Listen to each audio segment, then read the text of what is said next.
नमस्कार सर्वांना, नवीन एका व्हिडिओमध्ये मी राजश्री आपलं सर्वांचं अगदी मनापासून स्वागत करते.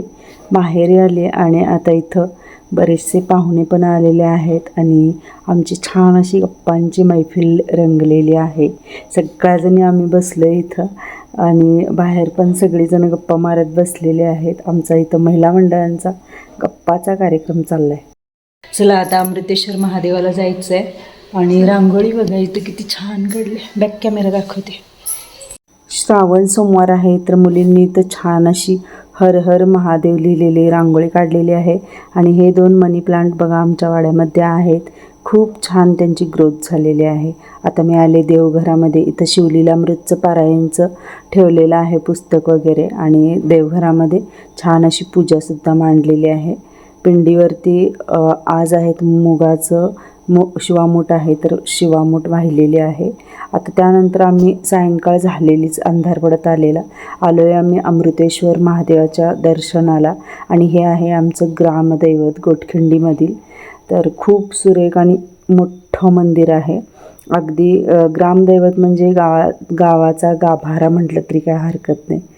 खूप मोठी यात्रा वगैरे असते शिवरात्रीला, तर मी त्याचेसुद्धा व्हिडिओ अपलोड केलेले आहेत आणि मंदिरामध्ये बघू शकता खूप रोषणाई वगैरे केलेली आहे आणि भक्त भाविकांची तर मांदियाळी दिसतच आहे.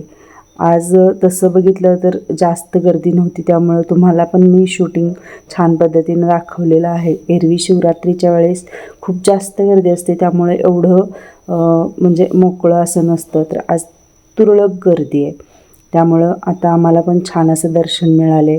नंदी खूप मोठा आणि देखणा आहे, तर हे सुद्धा मी तुम्हाला दाखवले. बघा आता इथं हे आहे अमृतेश्वर महादेवांची पिंड वगैरे आत आहे. नागाची फडी वगैरे सगळंच आहे. खूप छान असं सुशोभित केलेलं. आज श्रावणामधला 3रा सोमवार, सकाळपासून अभिषेक वगैरे हे सगळं असतं. आमच्या घरातून सुद्धा अभिषेकला सगळेजण जातात. तर छान बघा पूजा वगैरे खूप छान अशी मांडलेली आहे. थोडंसं मला ते ब्लर दिसत होतं, पण प्रत्यक्षात बघताना खूप छान वाटत होतं.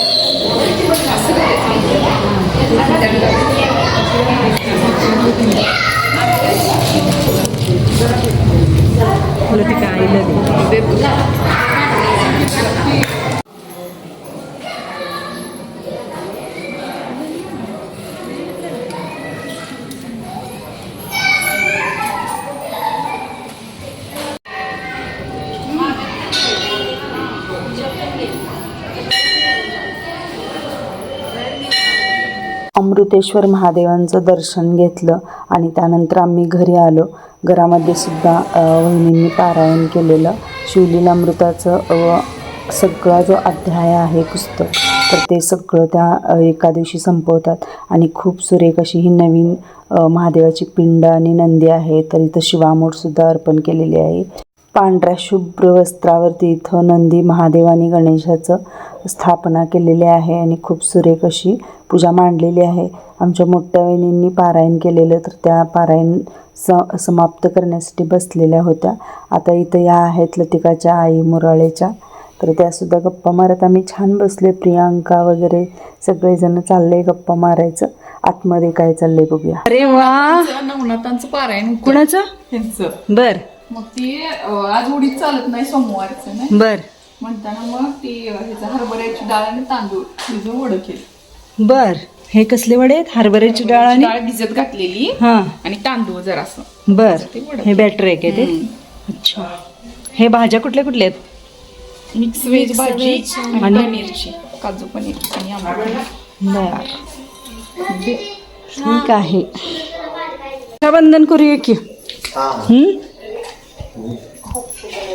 नवनाथ महाराजांचं पारायण होतं, तर कशाची वडी केलीत का? सांग की. हरभऱ्याची डाळ आणि ह्याचं आज सोमवार आहे, चालत नाही ना उडदाची डाळ, हरभऱ्याची डाळ आणि तांदूळ भिजत घालून त्याचं वडे. हा, मग त्याची सांगता आज झाली काय? हा, तर छान असा कार्यक्रम झालाय त्यांचा. चला आता रक्षाबंधन साजरं करायचंय.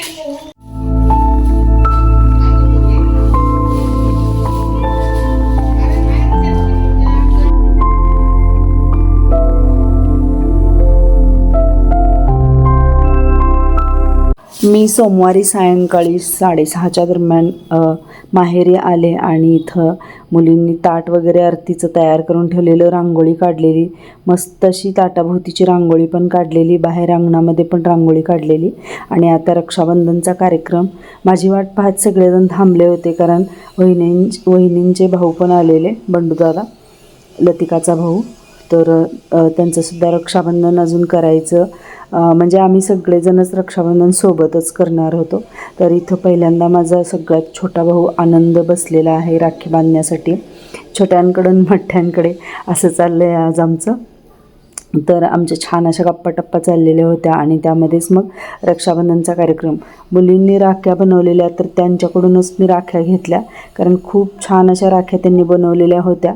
तर त्यामधल्या सगळ्यात ज्या चांगल्या होत्या त्या मी 5 राख्या त्यांच्याकडून घेतल्या. आणि आता इथं रक्षाबंधनचा सण साजरा होत आहे. आनंदला राखी बांधली. खूप सगळ्या हसी मजाक चाललेला, काही लहानपणीच्या आठवणीसुद्धा आमच्या चाललेल्या. तर हे आठवून आम्ही हसत होतो. हा आहे माझा सगळ्यात मोठा भाऊ विजय.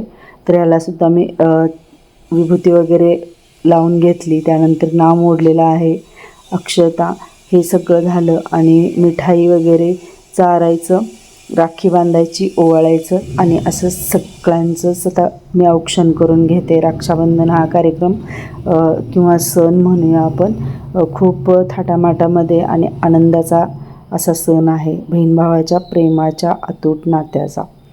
तर खूप भारी वाटते. प्रत्येक रक्षाबंधनला येणं होत नाही मला, कधी येते कधी नाही असं होते. आणि ज्यावेळी दोघंजण येतात त्यावेळी एकाला राहून जाते. मोठ्या भावाला जास्त करून राखी बांधायला मला होतच नाही, कारण छोटे 2 आहेत ते येतात माझ्याकडं. पण आता मागल्या वर्षी पण मी आलेले आणि यावर्षीसुद्धा आलेले आहे. म्हटलं सगळ्यांच्याबरोबर रक्षाबंधन साजरं करूया. बाकीच्या बहिणींचे भाऊ वगैरे पण असतात, तर खूप छान वाटतं सगळे मिळून मिसळून असं रक्षाबंधन साजरं करायला. हा आहे माझा मधला भाऊ विश्वजित. तर यालासुद्धा मी राखी बांधून घेत आहे. त्यानंतर मिठाई चारायची आणि औक्षण करायचं, ओवाळायचं, हे सगळं. खूप गप्पा-टप्पा चाललेल्या आमच्या, त्यामुळे मी व्हॉईस ओव्हर केला आहे, कारण हसी मजाक भरपूर होत होता. आणि खूप जास्त लहान मुलांनी ना टी व्ही पण लावलेला, त्यामुळं मग म्हटलं चला आपण व्हॉईस ओव्हर करूया. आता इथं हे आहेत बंडूदादा मोराळेचे. यांना बंडूदादा किंवा संतोष महाराजसुद्धा म्हणतात. तर यांनासुद्धा मी राखी बांधून घेत आहे आणि इथं बोलणं चाललं आहे, त्यामुळे व्हॉईस ओव्हर केलं आहे, हे मी अगोदरच सांगितलं आहे. छान असा रक्षाबंधनाचा कार्यक्रम आमचा इथं पार पडत आहे. त्यानंतर मी माझा भाचा अथर्व यालासुद्धा राखी बांधणार आहे आणि ओवाळणार आहे. अशा पद्धतीनं प्रत्येक वर्षी रक्षाबंधन हा सण आम्ही साजरा करतो. खूप गोडधोड छान असे पदार्थ तयार केले जातात. मग माझ्याकडे कधी भाऊ येतात, जास्त वेळा माझ्याकडेच येतात. मला वाटते 1-2-3 वेळाच मी आत्ता इकडं माहेरी रक्षाबंधनसाठी आलेली आहे. नाहीतर हा रक्षाबंधनचा सण माझ्या सासरी साजरा केला जातो. यानंतर मी आणि प्रियांकाने, म्हणजे लतिकाची वहिनी, आम्ही दोघींनी मिळून ताटं केली आणि सगळ्यांना छान अशी पंगत वाढली, सगळ्यांची, जेंट्सची. तर आता आम्ही इथं ताटं छान केलेले आहेत. मेनू पण खूप सगळे छान असे आमच्या वहिनींनी तिघींनी मिळून खूप छान छान मेनू बनवलेले आणि खरंच खूप चविष्ट असे होते. मलासुद्धा खूप जास्त आवडले हे सगळे मेनू. तर सगळ्यांना धन्यवाद. इतकं सगळं केलं तुम्ही आम्ही यायच्या अगोदर. आणि असा व्हिडिओ होता आजचा. कसा वाटला तुम्हाला नक्की कमेंट करून सांगा. नवीन असाल तर लाईक, शेअर आणि सबस्क्राईब करा.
असं होतं आमचं रक्षाबंधनचा कार्यक्रम. आणि तुम्हाला कसा वाटला हे नक्कीच कमेंट करून सांगा. नवीन असाल तर लाईक, शेअर आणि सबस्क्राईब करा आणि छान छान कमेंट करा आणि तुमचे अभिप्राय कळवायला विसरू नका. हा व्हिडिओ संपूर्ण पाहिलात त्याबद्दल सर्वांचे अगदी मनापासून धन्यवाद. भेटूया पुन्हा नवीन एका आणि अशा छान अशा व्हिडिओसोबत. तोपर्यंत सगळ्यांना बाय बाय.